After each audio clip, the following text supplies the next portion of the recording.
Is there such a thing as cursed art? Of course there is.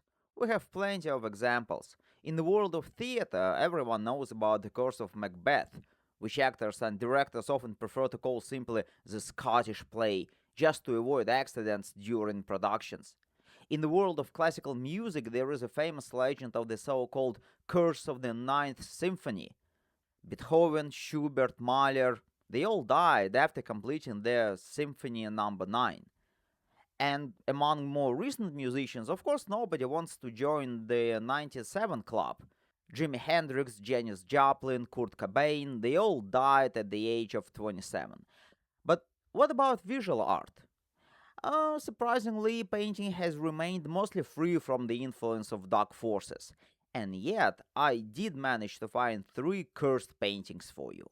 The first one caused fires.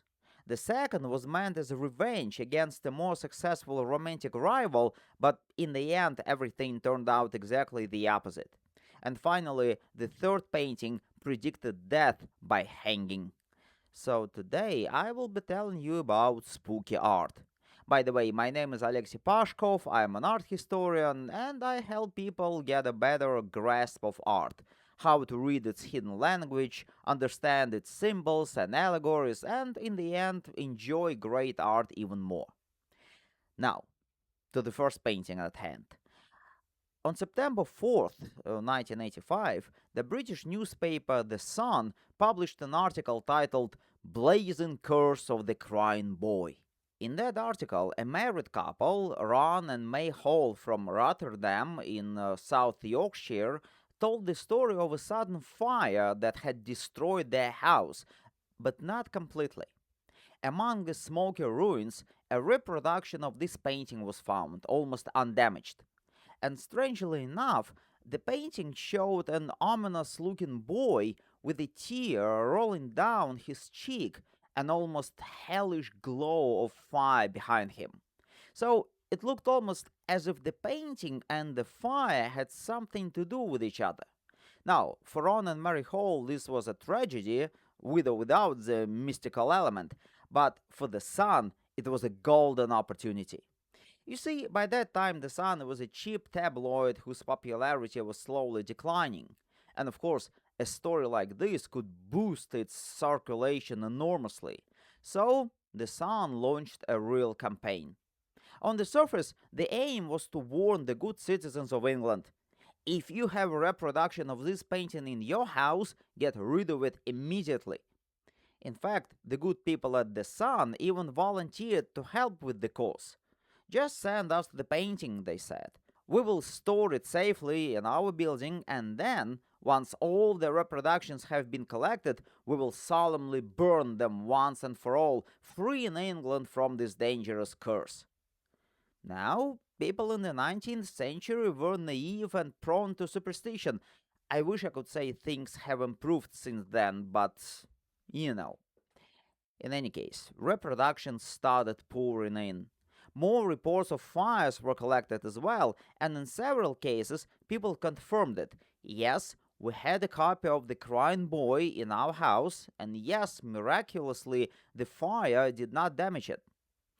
Skeptics pointed out that the very technology used to produce those reproductions offered a perfectly simple explanation.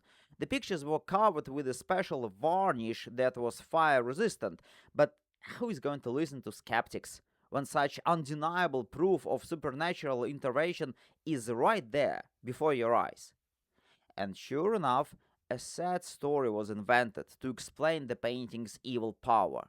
They said that the artist had hired a poor child as his model, but treated him cruelly, hence the tear on the boy's face, and hence the evil stare, as if he wanted revenge on the whole world that had been so cruel to him.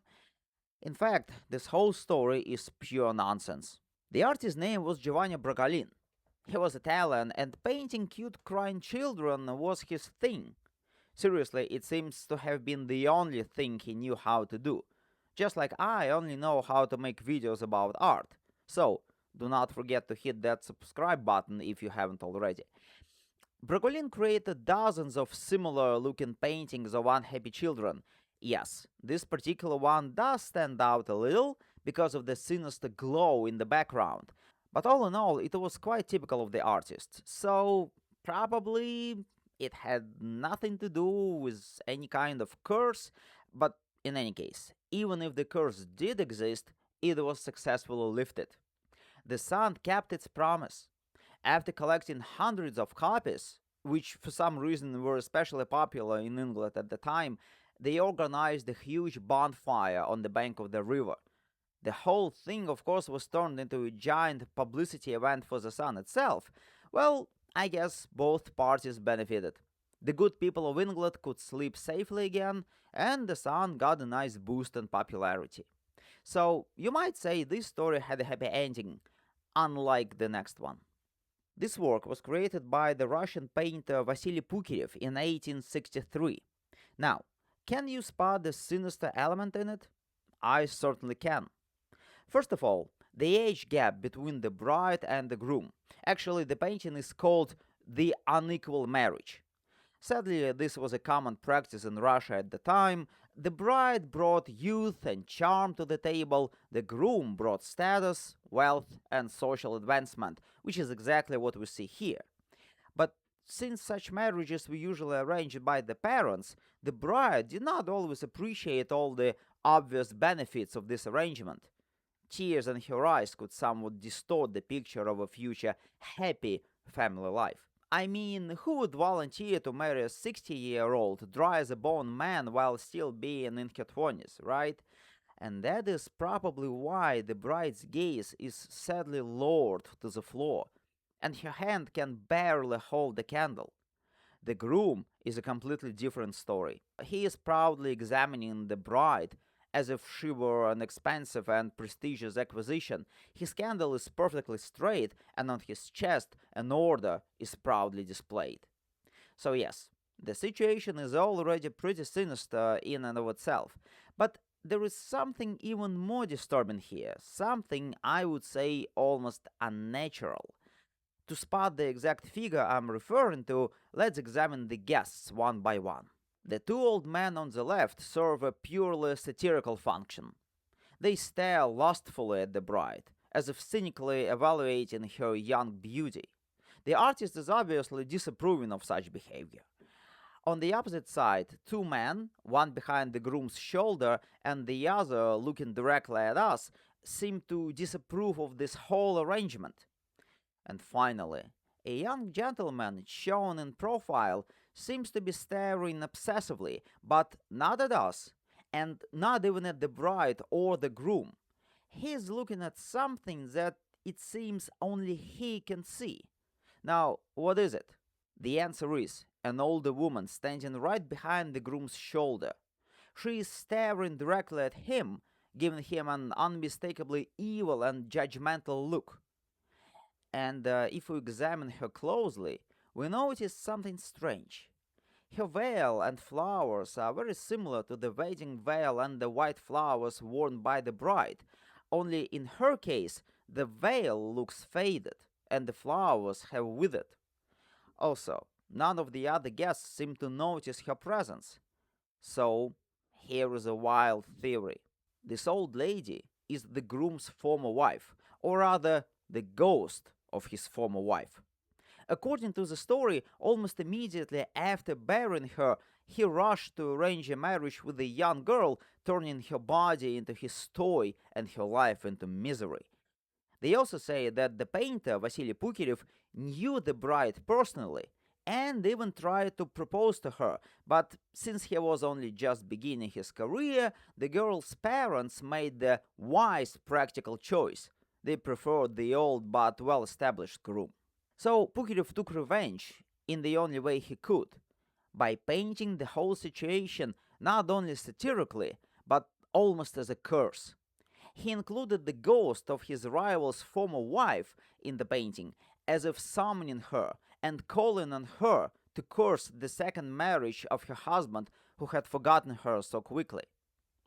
Unfortunately, this curse, if there was a curse in the first place, seems to have worked in reverse. You see, this painting was the first major success of the young artist Vasily Pukirev. It raised public expectations and even earned him an award from the Academy of Fine Arts. However, after that, his career began to decline. None of his later paintings managed to attract as much attention as the first one. So it seems that whatever he was trying to achieve, it backfired. Dealing with the dark forces is tricky business, you know? And by the way, do you know what is not tricky at all? Subscribing to the channel. Of course, if you enjoy my content. Right now, before we move on to the third cursed painting, would be the perfect moment to do it. By the way, my name is Alexey Pashkov. I'm an art historian and making videos about art is pretty much the only thing I know how to do. I really want this YouTube channel to work, and your support would mean the world to me. So click that button and thank you in advance. And now to our final painting. Well, not so much the painting itself, rather the painter, Sir William Blake, the English poet, artist, and mystic. You might know him from such masterpieces as The Tiger. Remember? Tiger, tiger, burning bright in the forest of the night. As for his visual art, The Ancient of Days really leaves an impression. And his Great Red Dragon even appeared in a movie about Hannibal Lecter.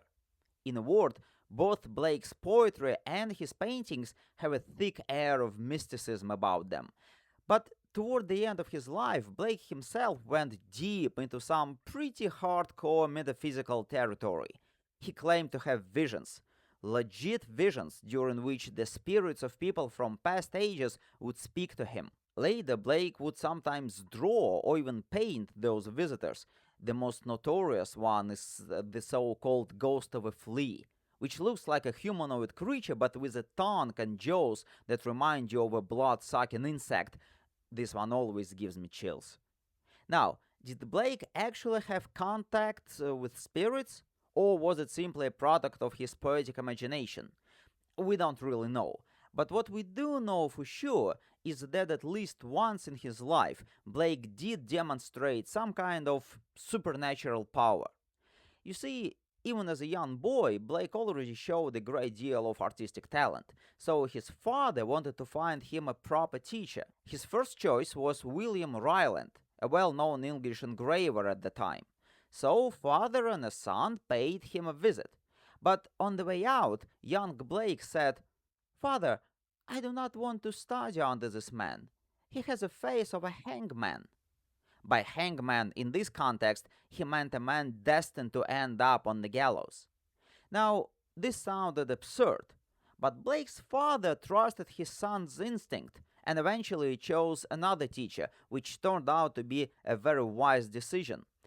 William Ryland, as was later discovered, had used his skill as an engraver to forge financial documents. Eventually, he was hanged. So the prediction made by young William Blake came true. But then again, was this really an act of prophecy? Or was it simply a case of heightened intuition, the ability to read a person's character almost instantly, an ability many artists seem to have? It is hard to say for sure. You can decide for yourself. But in any case, these are our 3 cursed paintings for today. My advice, I suppose, is to stay away from them. What you should not stay away from, however, is this channel. I make a new video every week, bringing you little-known masterpieces and pointing out obscure details in famous paintings, so if you do not want to miss the next one, hit that subscribe button for me. Also, check out the value proposition in the description. Chances are it will be interesting to you, and hopefully, I will see you next week.